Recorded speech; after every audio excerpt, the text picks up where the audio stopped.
سننا حسین سجی ہوئی ہے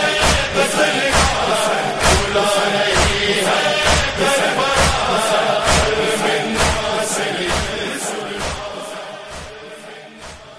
یہ مزاحمتی قیام تھا عزیزان، اور تاریخ کا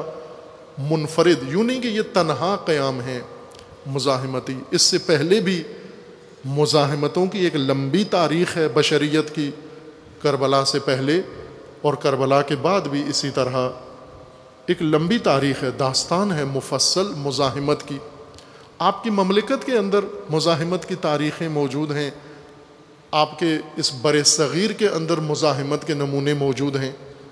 تاریخ بھری ہوئی ہے مزاحمت کی حماسوں سے، لیکن ان تمام حماسوں میں، ان تمام مزاحمتوں میں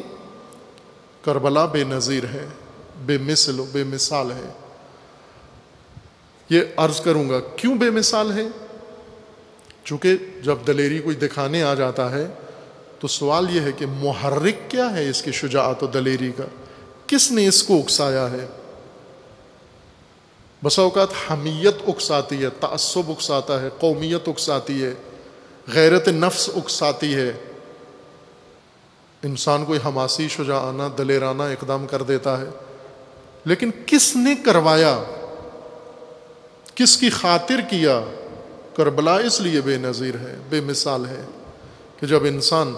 اس حماسے کے پیچھے پس منظر میں اس کے محرک میں اترتا ہے، وہ اصل دنیا ہے، وہ اصل معرکہ ہے، وہ اصل ماجرا ہے۔ اس دلیل سے آ جانا میدان کے اندر، اس محرک کے ذریعے سے قیام کرنا۔ سجی ہوئی ہے قتل گاہ بھولا نہیں ہے کربلا ہر منا سے یہ سننا ہر منا سے یہ سننا